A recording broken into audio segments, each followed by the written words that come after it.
Les forces rebelles du maître de guerre encerclent le palais dont les murailles et bastions tombent un par un.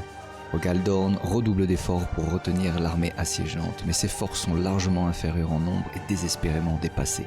Dorn ne peut pas tout défendre. La moindre chance de survie passe par des sacrifices, mais quelles seront les batailles qu'il osera concéder afin d'en gagner d'autres? Je suis Maestissia et depuis 2011, je critique les ouvrages de Black Library pour le Reclusiam. Bienvenue! Salutations tout le monde! Aujourd'hui je vais vous parler du tome 4 du Siège de Terra, dénommé Saturnine, écrit par Dan Abnett et publié en mars 2020 dans sa version originale. Alors c'est le grand retour de Dan Abnett depuis Imperium Secundus, le tome 27 de l'Hérésie d'Horus. On l'avait pas vu depuis, excepté quelques nouvelles par-ci par-là dans les recueils. Donc ça fait plaisir de le revoir. Mais voilà, je vous préviens, grand auteur, gros livre, gros chapitre et événements assez copieux. Il y a beaucoup de choses dans ce roman, beaucoup de personnages, beaucoup d'événements. Ça se lit rapidement, mais en même temps c'est très riche et à la fois complexe. Je reviendrai dans le détail un peu plus tard là-dessus. Donc avant d'aller plus loin, sachez que les différents segments d'émission sont listés dans la description afin de vous épargner le spoil, notamment le prochain, la mise en contexte. Je vais revenir un petit peu sur les romans qui le précèdent. Donc voilà, si vous n'avez pas encore lu jusqu'à maintenant, il va falloir un petit peu skipper la mise en contexte. Soyez avertis. Mise en contexte. Nous voici désormais au tome 4 du Siège de Terra. Donc inutile de vous dire que c'est bien d'avoir lu les 3 premiers tomes, donc qui étaient La Guerre Solaire, John French, Les Égarés et les Damnés, Guy Halley et Le Premier Rempart de Gavthorpe.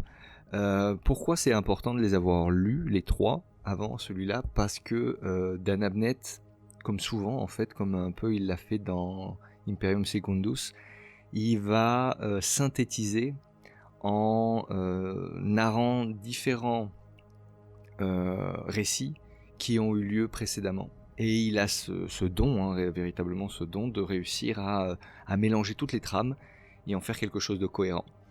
Donc il y a beaucoup de connexions. Voilà, Dan Abnett utilise beaucoup de connexions. D'ailleurs, on le verra par la suite avec les personnages. Mais voilà, donc c'est quelqu'un qui va chercher les détails. Et il y en a qui aiment. Moi, j'adore ça.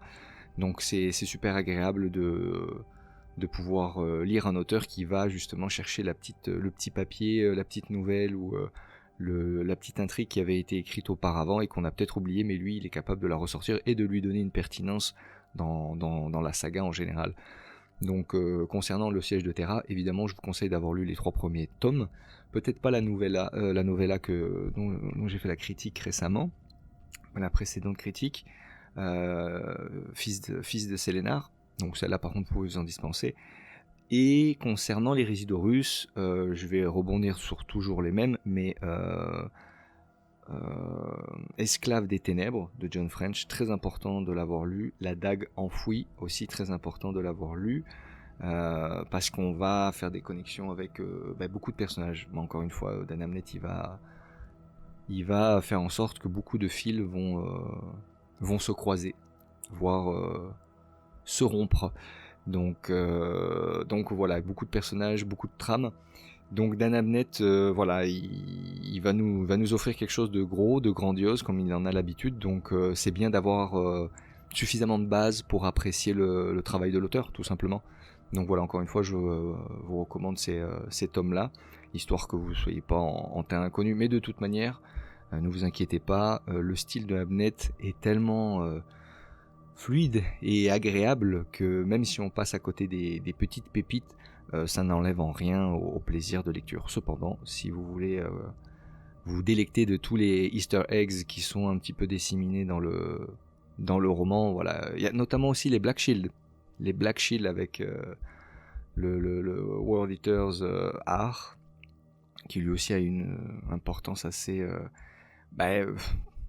pas facultative, parce que en fin de compte il a un rôle très important à jouer, mais voilà, si vous ne connaissez pas les Black Shield, les boucliers noirs, je vous recommande de faire une petite recherche sur internet, parce que encore une fois c'est une version de l'Hérésie d'Horus qui est rarement comptée, parce qu'il n'y a pas eu beaucoup de choses. À ma connaissance, il y a eu 3 audiodramas qui ont été faits, Et c'est intéressant. C'est une version, on va dire, alternative des Légions brisées. Mais voilà, ça peut être intéressant et ça y fait référence à quelques points dans le roman Saturnine. Dramatis Personae. Alors, j'espère que vous êtes assis, encore une fois, parce que là, il y en a du Dramatis Personae. En général, on a quoi ? Peut-être une vingtaine, allez, une trentaine de personnages qui sont listés au début du livre, avant le roman, pour nous situer un petit peu par exemple, les différentes légions qui vont intervenir, et ainsi que les personnages. Alors on va me dire, oui, mais bon, sur la trentaine de personnages, il y en a peut-être, 10 ou la moitié qui ont une réelle importance ou un réel développement dans le roman et dans l'intrigue.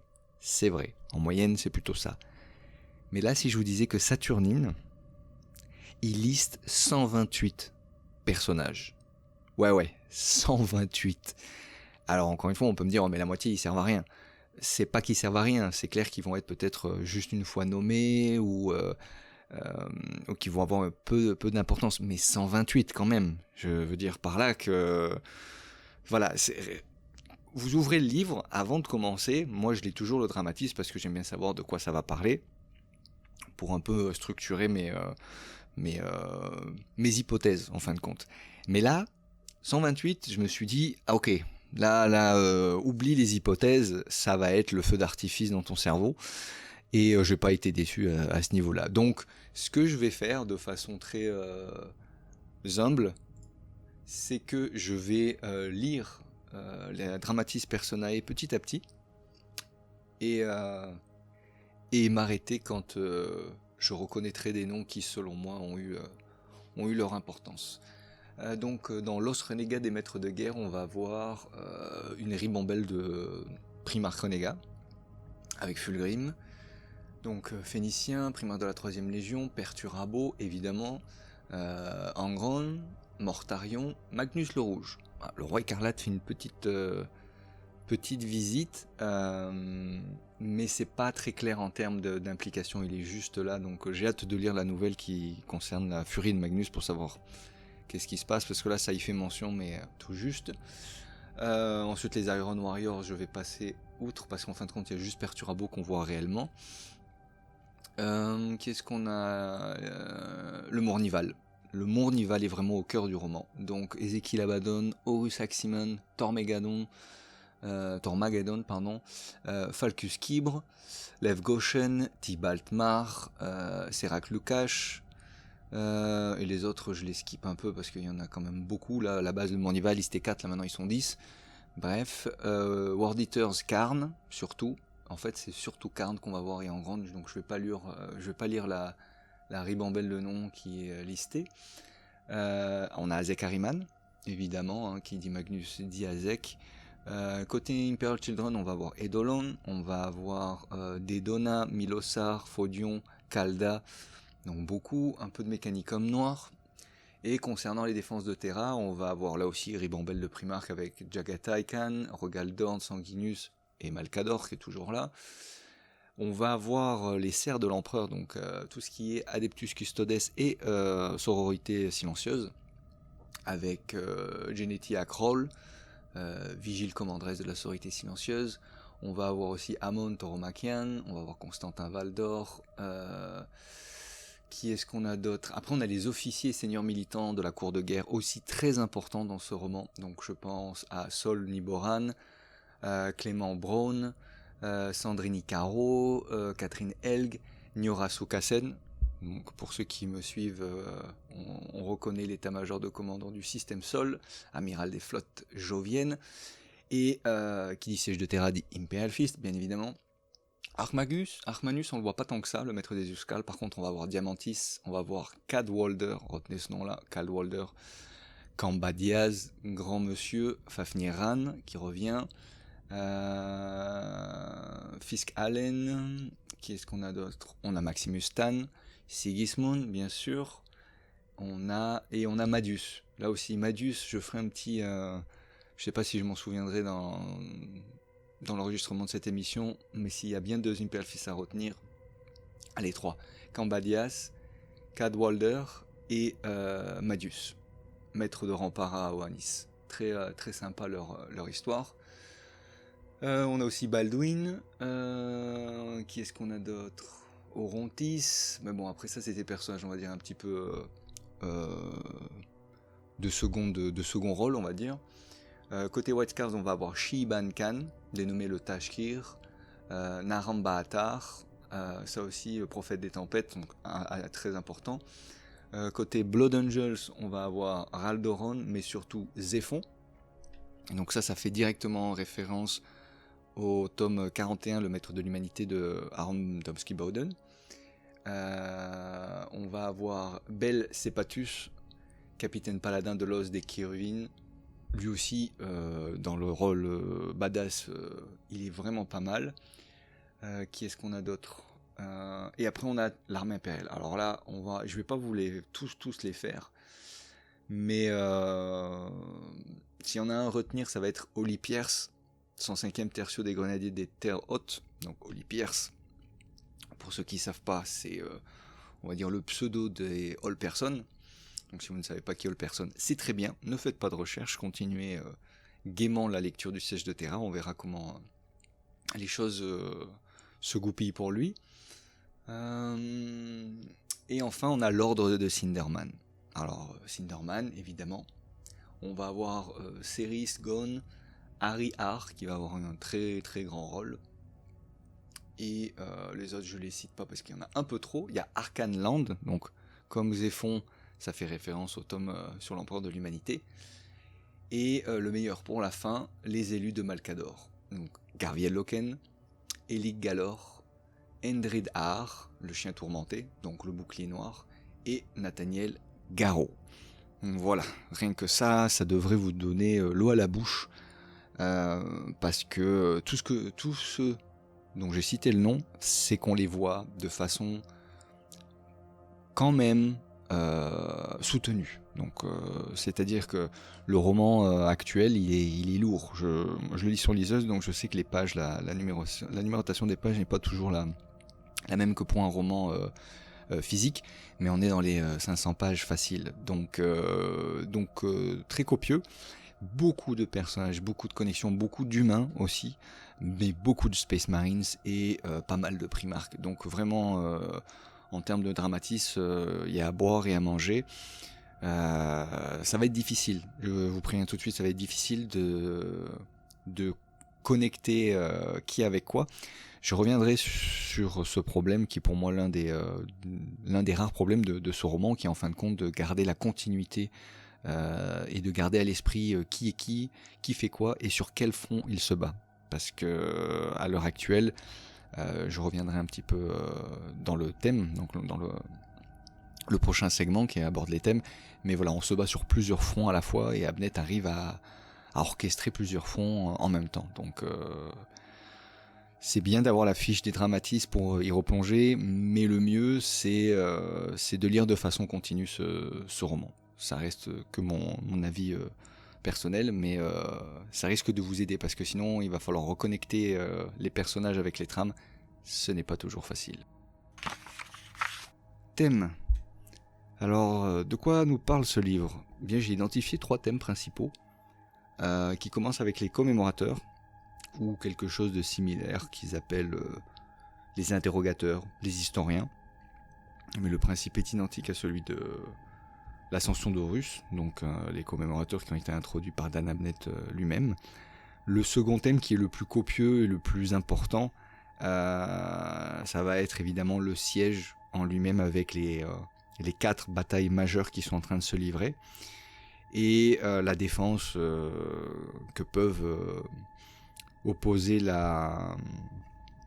les forces loyalistes, et de l'autre côté évidemment les renégats qui essayent de trouver en fait un 5e front pour essayer d'accélérer un peu l'issue de la bataille. Et enfin le dernier thème, ça sera celui de John Grammaticus et des perpétuels et de tout ce qui orbite autour. Donc pour en revenir aux commémorateurs, le roman s'ouvre de cette manière, c'est-à-dire qu'il y a Dorn qui demande à Kirill Cinderman de recomposer un cercle des poètes disparus afin qu'il puisse recueillir des témoignages du siège pour les générations futures. Kirill, à ce moment-là, il est un petit peu... Il n'a pas perdu la foi, mais on va dire qu'il a peur d'avoir la foi, quelque chose comme ça. Et il retrouve Euphrati Killer. Donc il arrive à organiser un groupe de jeunes, on va dire, historiens. C'est des journalistes en fin de compte, des journalistes de guerre. Et donc ce sont que des petits jeunes qu'on ne connaît pas. En revanche, il va aller voir aussi Euphrati Killer qui se retrouve emprisonné. Encore une fois n'est pas coutume. Donc Euphrati, elle n'a pas la permission de sortir. Cependant, elle va interroger les prisonniers de là où elle demeure, de la prison, sous la bienveillance, pour pas dire la surveillance, de Amon, qui lui, évidemment, ne supporte pas le credo qu'a développé Euphrati et toute la secte. Donc c'est intéressant de voir ces deux personnages. On va pas les suivre très longtemps, Euphrati et Amon, mais ils vont avoir une grosse importance parce qu'elle va rencontrer des gens intéressants, même si la trame ne va pas jusqu'au bout, c'est-à-dire qu'on ne sait pas trop où ça va nous mener. C'est quand même intéressant de voir Euphrati qui reprend le crayon et la plaque de données pour recueillir des témoignages. Et donc, de l'autre côté, il va y avoir plusieurs jeunes qui vont être envoyés soit au front, soit près des usines de munitions, soit à droite et à gauche, en fait, pour voir les témoignages les plus diversifiés, on va dire, du siège. Et c'est comme ça qu'on va suivre Harry Har du côté du front. Lui, il veut aller là-bas. Voilà, quoi. Alors, Sinderman lui explique qu'il n'y aura pas de gloire à tirer à aller là-bas. Et il lui dit non, mais je vais là-bas parce que ma famille est originaire de là-bas et c'est là où je veux aller, quoi. Donc voilà, il y a une petite dispersion de cette communauté. Donc elle a un gros impact dans le roman. Parce que de la même façon que dans l'hérésie d'Horus, l'ascension d'Horus, le point de vue des commémorateurs, ça restait des points de vue d'humains, même pas de combattants, d'humains, de journalistes, dans le pire des cas, des artistes. Mais ça restait quand même des humains qui étaient là pour commémorer la Grande Croisade. Mais là, c'est la même chose, en fait. C'est exactement la même chose. Et c'est toujours aussi efficace. C'est efficace, pourquoi ? Parce que ça donne un point de vue très immersif, tout en étant détaché. Dans le sens où, voilà, c'est pas un soldat qui va vous raconter comment est le front. C'est un journaliste qui va récupérer les témoignages d'un soldat de comment lui il voit les choses sur le front. Ça paraît simple, mais en fin de compte, ça fait toute la différence avec un témoignage direct. Le fait qu'il soit indirect, il donne quelque chose, je sais pas, de plus objectif et de plus historique. Donc je pense que ça marche bien. Donc le thème des commémorateurs, très important, donc ça revient. En revanche, il est très bien distillé dans le roman. C'est vraiment pas le thème principal. J'en parle au début parce que c'est le premier qui nous saute aux yeux et on va le retrouver distillé tout au long du roman. Mais c'est pas quelque chose qui va prendre le pas sur l'intrigue principale, sur le thème principal, donc qui est vraiment le siège. Donc concernant le siège, c'est super important, c'est super intéressant aussi de voir qu'il y a 4 grandes batailles qui sont en train d'être menées, dont une qui a été plus ou moins perdue, donc ça fait notamment référence au premier rempart, donc qui était la porte du spatioport de la Porte aux Lions, qui a été perdue par les loyalistes, mais que le Khan veut récupérer. Donc le Khan, les White Scars sont pas habitués à défendre et pour eux la meilleure défense c'est l'attaque. Et d'autant plus que en face il y a la Death Guard et qu'il y a une réelle rivalité entre la Death Guard et les White Scars, donc c'est l'occasion aussi pour régler quelques comptes. Donc et puis il y a d'autres lieux où les batailles font rage et sont tout aussi stratégiques et importantes et que si on les perd, on va être dans de beaux draps. Sauf que les traîtres, notamment Perturabo, découvrent qu'il y a une faille sous ce fameux mur saturnine. Il y a une faille d'ordre sismique, d'ordre géologique, quelque chose comme ça. Et il a conscience que Rogaldorn ne l'a pas identifié. Et il se dit, là, si on attaque ici, le siège, on pourrait le boucler en quelques semaines au lieu de quelques mois. Et en fin de compte, c'est Abaddon qui va appuyer sur cette pensée pour, pas forcer, mais influencer fortement le primarque Iron Warriors à choisir cette option. et c'est de là que part tout. Sauf que Dorn n'est pas si bête que ça. Dorn, il a vu cette faille, et il compte l'exploiter à son avantage, c'est-à-dire à leur tendre un piège. Parce qu'il sait que Perturabo sait, mais il sait que lui ne sait peut-être pas que lui sait. Vous me suivez ? Étant donné que Dorn a toujours battu, en fin de compte, Perturabo. Ça, c'est quelque chose qu'on apprend dans le roman, c'est sympa, de voir qu'il a toujours eu l'ascendant. Et donc là, sur ce coup-là, Perturabo, il se croit plus malin. Et avec l'aide des Sons of Horus, ils vont tenter une espèce de percée, une attaque foudroyante sur la faille de Saturnine, et essayer de renverser le cours de la bataille. Évidemment, tout ne se passera pas selon les plans. Toujours est-il que le fait d'avoir Perturabo, ce n'est pas Perturabo en personne qui va aller attaquer, bien évidemment, mais il va y avoir une attaque conjuguée donc des Sons of Horus, donc en fait plus particulièrement du Mournival. C'est vraiment l'élite des Sons of Horus qui va y aller, sans forcément l'accord de Horus lui-même, qui est toujours entre coma, léthargie, rêve, ésotérisme, on ne sait pas trop où il en est, mais ça fait 4 tomes où il est plutôt absent. Toujours est-il que c'est Abaddon qui décide en fin de compte pour la Légion. Bon, après il ne fait que redéployer qu'une partie de la Légion, mais il prend les meilleurs cependant. Et il arrive aussi à convaincre Fulgrim. Et pas que Fulgrim. Donc pendant que Fulgrim fera une diversion en surface, eux, ils attaqueront de façon, on va dire, plus insidieuse. Je vous laisserai découvrir tout ça lors de votre lecture. Mais voilà, donc c'est un gros plan, c'est vraiment bien pensé, et on va avoir des personnages super intéressants. Outre le fait qu'il y ait Fulgrim, il va y avoir aussi Abaddon et tout le Mournival, donc ça c'est super cool. Et sur les autres fronts, on va avoir l'ange, toujours plus ou moins assiégé par ses visions. Alors soit c'est des visions, comment on pourrait dire ça, d'incarnation, où il arrive à se transposer à la place de ses frères primaires, que ce soit le Khan, que ce soit Angron, que ce soit Dorn ou d'autres.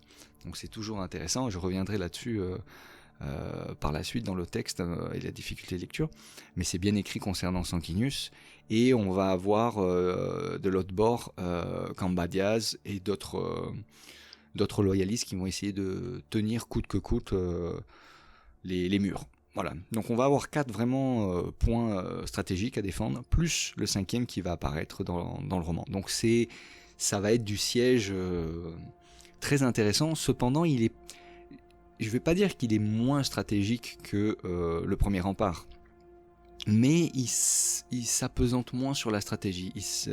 Il accentue plus, on va dire, les combats en eux-mêmes, qui sont épiques de bout en bout. Mais j'ai senti plus de structure stratégique avec Gavthorpe qu'avec Danamnet. Après, ça ne veut pas dire que c'est moins bon. C'est son style à lui, il y a d'autres thèmes sur lesquels il excelle. Mais voilà, là, le côté stratégique, il est très bien narré, mais il est plus narré du point de vue guerrier que stratège. Si je devrais le résumer. Et enfin, John Grammaticus et les Perpétuels. Alors, c'est un thème un peu particulier, dans le genre où, là aussi, encore une fois, Danamnet, il a introduit beaucoup de choses dans les Résidorus, des choses qui n'existaient pas auparavant. Donc on a commencé avec les commémorateurs, mais les perpétuels, par exemple, ça aussi c'est quelque chose qui n'existait pas. Donc pour ceux qui ne savent pas de quoi je parle, je vous renvoie directement au tome Légion de Danamnet de l'Hérésidorus, qui pose un peu les bases de la Kabbale et de toutes les manigances qui s'orchestrent autour de l'Hérésidorus et des combats qui vont avoir lieu. Toujours est-il que, avec le temps, le statut de John Grammaticus a évolué, il a changé, et son rôle dans les Résidorus aussi.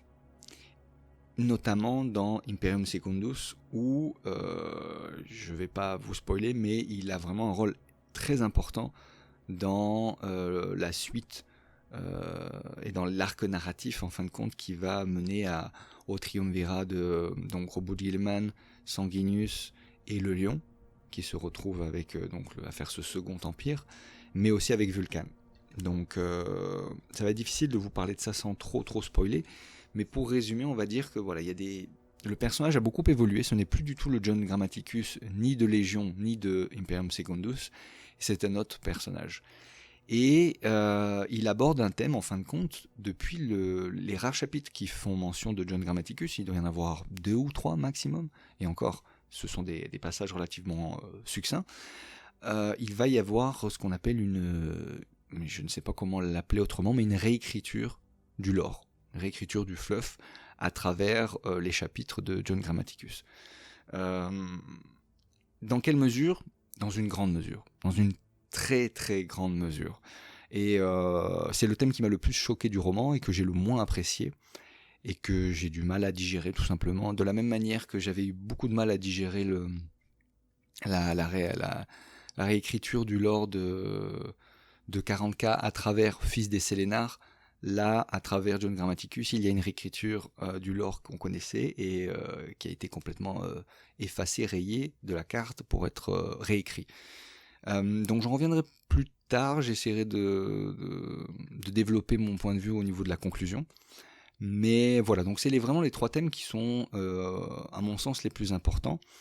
Et ces 3 thèmes, ils sont tous connectés à un thème qui est en surface, qui n'est jamais, vraiment développé, mais qui est clairement le centre du roman, c'est la foi. La foi en l'empereur. Je devrais préciser, mais la foi en l'empereur. Est-il un dieu ou non ?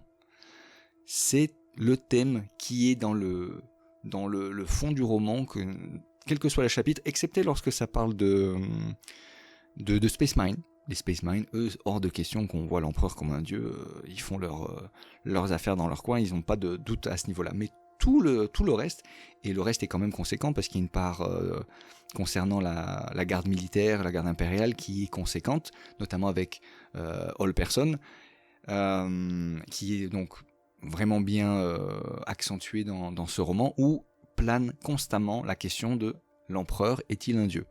Donc en fin de compte, il y a un dernier thème qui se démarque, mais comme je dis, il est toujours en surface, il n'est jamais complètement visible, mais voilà, il transite entre la surface et les profondeurs, où on se dit mais est-ce que oui, est-ce que non, le lectitio peut-être, mais regarde là ce qui s'est passé, regarde là ce qui ne s'est pas passé.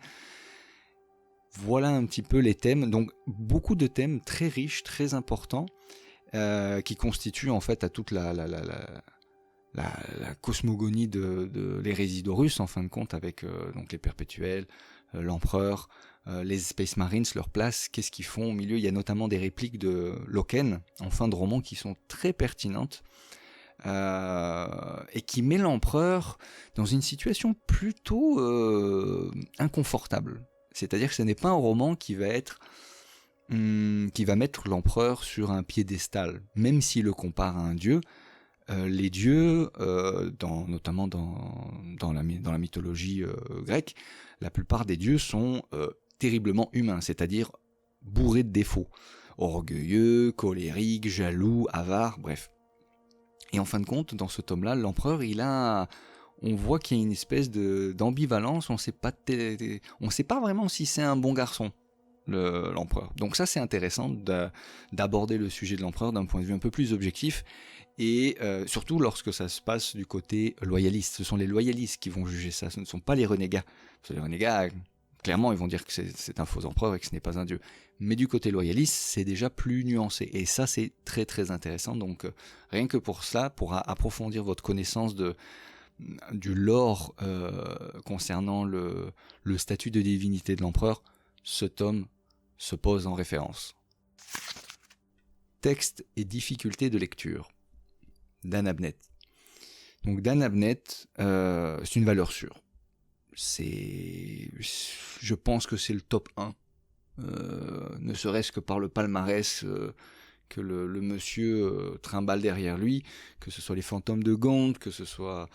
Non, c'est un auteur incroyable. Il a écrit sur tout, avant tout le monde, donc c'est le saint patron des auteurs de la Black Library. Tous les autres auteurs lui vouent un culte, et je pense que c'est mérité.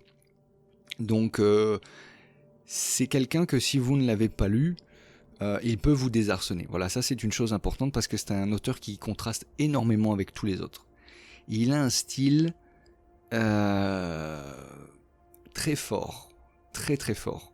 Donc si vous n'avez pas l'habitude de le lire, vous risquez d'être choqué, de façon positive, mais choqué. Il a une fluidité, mais au-delà de la fluidité, parce que Graham McNeill aussi a une certaine forme de fluidité, on accroche facilement. Mais il a quelque chose qui vous maintient accroché au roman, qui vous capte. Il est capable de vous mettre des petits appâts qui vont vous donner envie de jumper sur le prochain chapitre, et sur le prochain, et sur le prochain, et sur le prochain. Et à la fin, vous vous rendez compte que vous avez terminé le roman. Et ça, moi, il n'y en a que deux qui me font cet effet-là. C'est donc Dan Abnett et Aaron Dembski-Bowden. C'est les deux seuls qui me donnent vraiment une envie de savoir la suite. Ce qui est rarement le cas dans les auteurs de la Black Library. Donc, et Dan Abnett, lui, excelle dans ce domaine. Donc, non seulement c'est bien écrit, mais il vous accroche. Ça, c'est quelque chose de fantastique. Cependant, dans les choses qui peuvent dérouter, c'est ces romans, en tout cas celui-là, Saturnien en particulier, qui est assez conséquent, étant donné qu'il connecte avec beaucoup de trames, beaucoup de personnages et donc beaucoup d'enjeux. Si vous avez une habitude, une fréquence de lecture qui est par exemple de lire une fois par semaine, ça va être difficile. Ça va être difficile parce qu'en une semaine, vous aurez tout oublié. Après, évidemment, chacun a une mémoire qui lui est propre. Mais je sais qu'en ce qui me concerne, c'est le genre de roman, un peu comme certaines séries populaires, où une fois que vous avez commencé, vous ne pouvez plus vous arrêter. Moi, c'est comme ça que j'ai vécu la lecture de Saturnine. Et pourtant, j'ai été beaucoup moins joasse à le lire que certaines personnes. J'ai pu le voir notamment à travers les commentaires, que ce soit sur notre page Facebook du Reclusium ou bien sur Twitter ou X, que beaucoup de gens me disaient « Attends, tu vas voir Saturnine, tu vas en prendre plein la tronche, c'est bon jusqu'au bout, etc. etc. » Et je me méfie toujours de ce genre de commentaires. Je les apprécie beaucoup, mais j'en me méfie toujours parce que après j'ai tendance à mettre mes attentes très très hautes. Donc, et finalement, quand on a des attentes, quelles qu'elles soient, on finit par être déçu parce qu'évidemment, on peut pas réussir sur tous les tableaux. Donc, je me suis dit, ok, je vais commencer ce roman de façon détachée et on va voir ce que ça donne. Oublie ça dès les premiers romans, tu prends une claque. T'embarques avec les commémorateurs, après t'embarques avec Perturabo, après t'embarques avec le Mournival, et après t'embarques avec les Imperial Fist et les Blood Angel.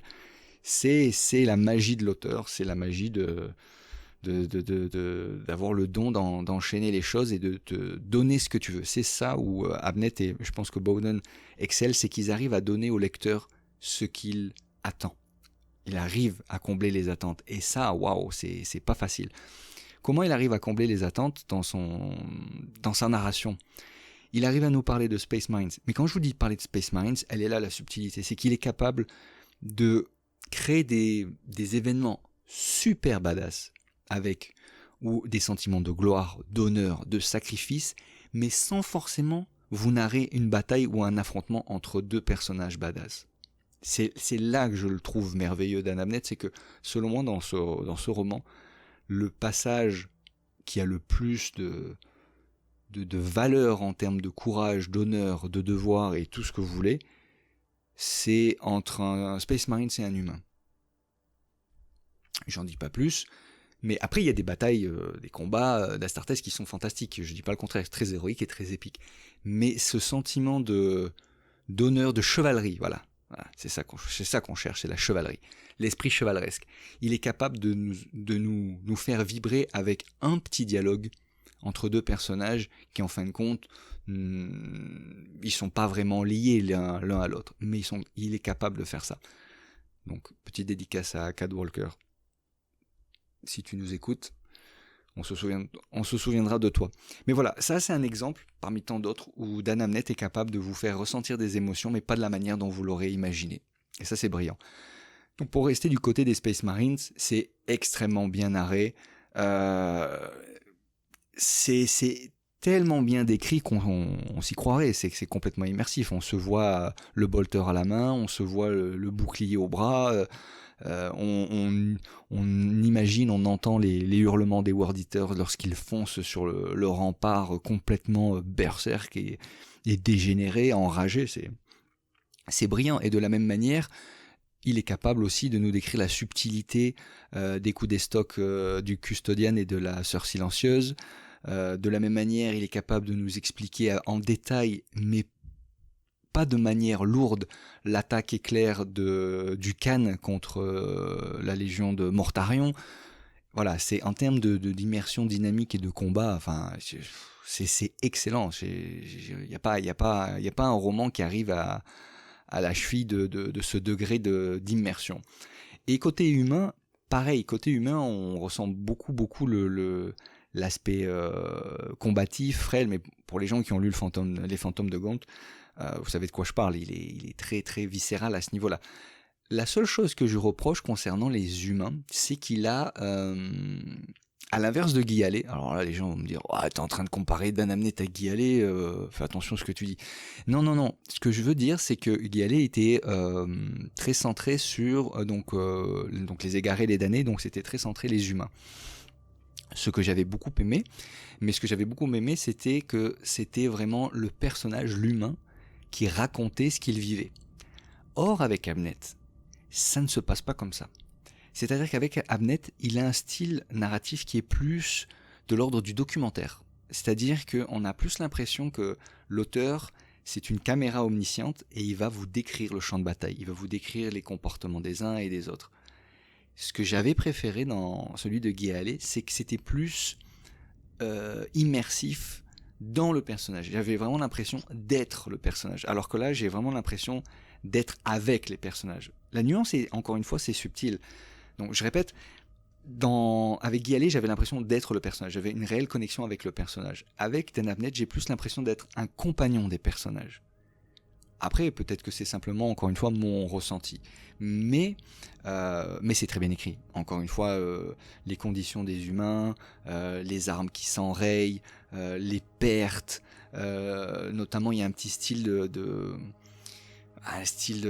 comment on pourrait appeler ça, un style d'écriture dès le début du roman où les humains se présentent avec la virgule, la fameuse virgule. Par exemple, je m'appelle Bob, virgule, 3e infanterie de Nord-Afrique. Ah ben moi je m'appelle Roger, virgule, etc., etc. Donc chacun a son matricule et en fin de compte, on comprend que c'est la seule chose qui leur reste à ces gens-là. Parce que leur assignation d'origine, elle n'est plus, elle n'existe plus. Je veux dire, tout le monde est mélangé à droite à gauche. Et lorsqu'il y a un groupe de survivants, donc de soldats qui rencontrent Camba Diaz, ils se présentent. Ils disent voilà, moi je m'appelle machin, virgule, tatati tata. Et Camba Diaz leur dit non mais je m'en fous de vos noms. Et les gars lui répondent. Ils disent non, pour nous c'est très important, parce que c'est la seule chose qui nous reste. Bon, on aime ou on n'aime pas, c'est un peu tiré par les cheveux, parce que moi je répondrai pas à un Imperial Fist qui me dit de le suivre. Mais bon, on sent que voilà, Dan Abnett apporte une intensité, apporte un fond au personnage, même si on sait qu'on va les entrevoir, les entreapercevoir, parce qu'en fin de compte, il y a beaucoup de personnages humains, et beaucoup qui vont mourir.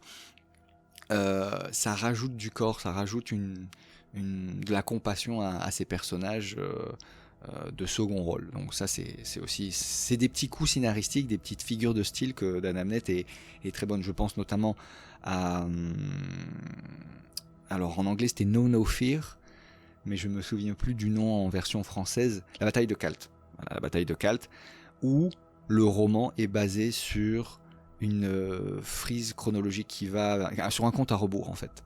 Et c'est écrit comme un compte à rebours jusqu'à la grande trahison et l'attaque des Worldbearers et des flottes renégates contre les royaumes d'Ultramar. Ça, par exemple, le fait d'avoir structuré le roman en compte à rebours, c'est brillant, surtout pour mettre l'emphase sur justement cette trahison, etc., etc. Donc, Abnett, c'est un personnage qui utilise le meilleur de la narration et du roman pour sortir le plus d'émotions des personnages et de la trame.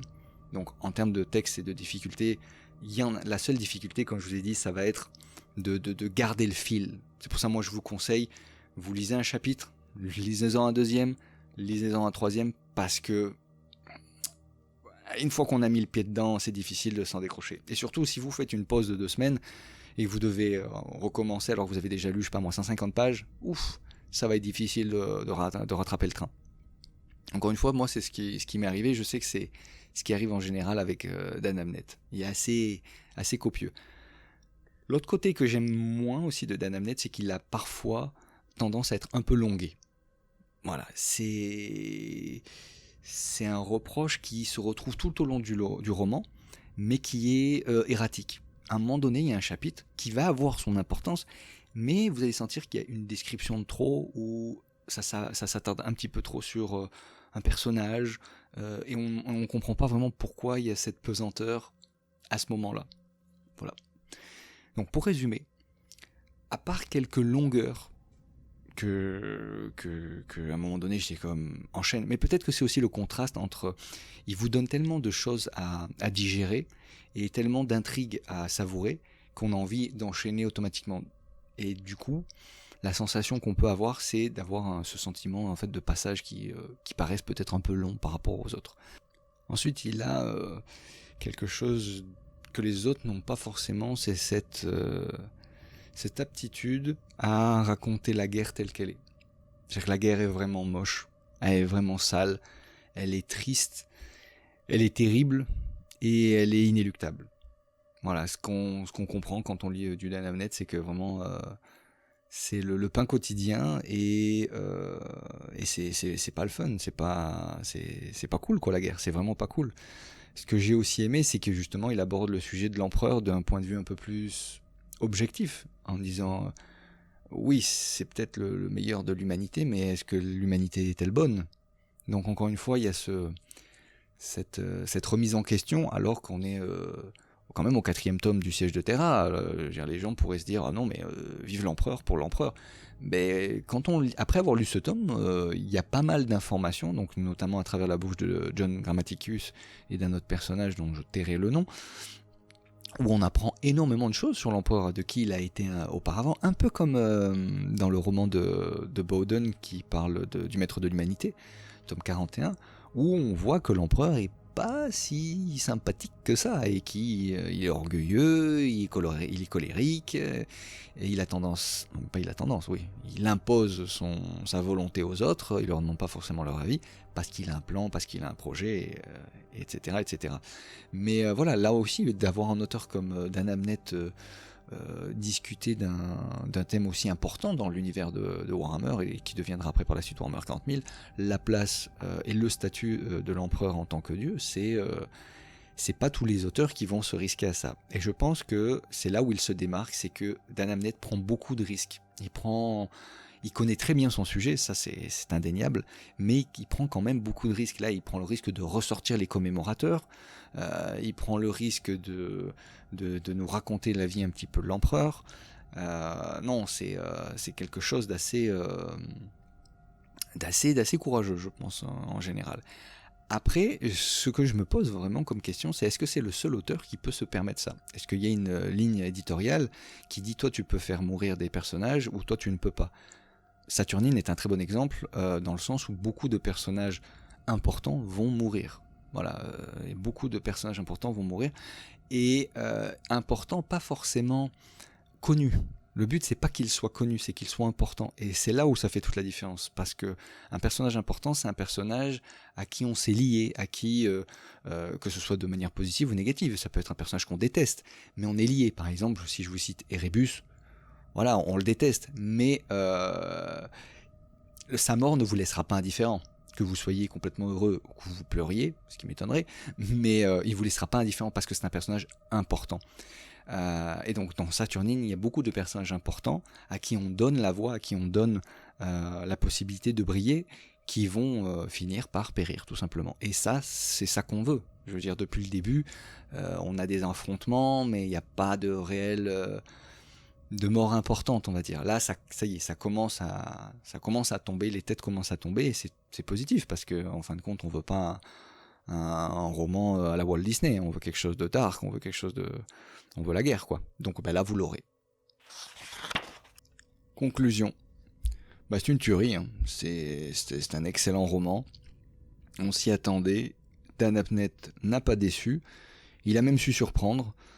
Je regrette de ne pas pouvoir détailler un peu plus l'affrontement loyaliste et renégat, parce que c'est vraiment l'affrontement le plus le plus mis en valeur tout au long du roman, mais il y a tellement de petites choses par-ci par-là que je me sens pas le cœur de trop le décrire. La seule chose que je pourrais dire, c'est que ça fait plaisir de revoir Loken écrit par Dan Abnett. Ça, honnêtement, ça change. Pour moi, ça change vraiment beaucoup.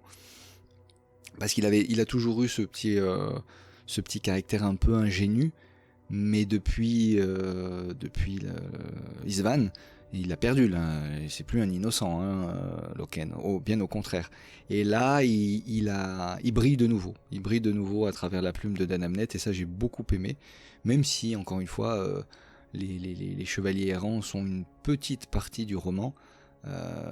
Elle est quand même bien mise en valeur, notamment avec les 3 derniers chapitres. Moi, je vous conseille, lisez-les d'un coup. Encore une fois, j'insiste là-dessus, mais les 3 derniers chapitres, il faut les dévorer back à back, comme on dit, parce que de cette manière, tu vas capter toute l'essence de l'action. C'est comme un film, tu vois.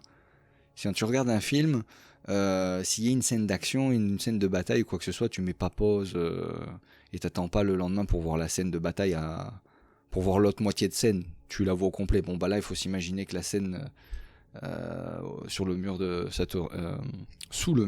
Saturnine, ça se passe en 2-3 chapitres, donc il faut les lire d'affilée, quoi. Je le recommande chaudement. Mais voilà, après, ça reste quand même un roman lourd, donc ça contraste beaucoup avec les autres, tout simplement, avec les 4 premiers les 3 premiers qu'on a pu lire. Les autres sont plus édulcorés, même fades à certains égards. Là, celui-là, vous n'aurez pas le temps de vous ennuyer, donc moi, je mettrais au moins 4 sur 5. Je mettrais pas plus, parce que Abnett, je le connais, même si ça faisait des années que j'avais pas lu des histoires de lui. Donc là, je suis agréablement surpris de voir qu'il est toujours aussi efficace. Il y avait une période à vide où il avait été malade d'ailleurs, et on n'avait plus trop entendu parler de lui. Donc je suis ravi de voir qu'il est toujours aussi bon dans ce qu'il fait, et que ça se voit que ça lui plaît d'écrire sur Warhammer dans le futur. Donc c'est génial pour nous. C'est malheureux qu'il écrive pas tant. On aimerait bien ça, qu'il écrive un peu plus. Mais bon, toujours est-il que voilà, c'est une belle surprise, pas complètement dans le sens surprise, mais voilà, toujours est-il que c'est un roman qu'il faut lire, évidemment. Je le conseille à tout le monde, ne serait-ce que pour goûter le style de Dan Abnett. Et quand on sait que c'est lui qui a écrit les 3 derniers, qui est vraiment la clôture de l'Horus Hérésie avec un grand H, avec 2 grands H, ça annonce le pire. J'anticipe peut-être, et je fais un petit hors-sujet, mais j'ai peur que ça soit longué. Parce que comme j'ai dit dans Saturnine, il y a quelques petits passages qui sont un peu longs, mais si les 3 derniers tomes, qui sont des pavés, d'après ce que j'ai pu voir, c'est que Abnett qui s'en occupe, ça risque d'être long. Il risque d'y avoir des passages un peu à vide, à mon avis. Et ça casse le rythme. En même temps, on peut pas être à 200 à l'heure tout le temps. À un moment donné, dans les virages, il faut freiner un petit peu. Donc on verra, ça sera le sujet d'une autre émission. Mais voilà, donc pour en revenir à Saturnine, c'est un excellent roman. Les personnages brillent, tous les personnages brillent. Il n'y a pas de moins, il n'y a pas de plus. Et encore une fois, cette capacité comme dans un documentaire, d'être en caméra subjective et juste de filmer depuis ce point de vue extérieur, ça peut beaucoup plaire. Ça marche pas à tous les coups, mais voilà, c'est un style qui est maîtrisé par l'auteur. Donc encore une fois, on peut pas trop dire du mal du personnage. C'est agréable. Je ne le relirai pas par plaisir, pour être tout à fait honnête, mais il y a certains passages, oui. Honnêtement, il y a certains passages qui arrivent à garder une force même après la lecture. Il y en a d'autres où c'est vraiment une succession d'événements qui fait que l'événement est fort. Cependant, il y en a d'autres où c'est vraiment ah ouais, c'est violent, mais c'est très positif. C'est très bon, c'est très positif. Donc voilà. C'est tout pour aujourd'hui. J'espère que l'émission vous aura plu. N'hésitez pas à me le faire savoir. Et en attendant de vous revoir, je vous souhaite à tous et à toutes une excellente lecture. Bye bye.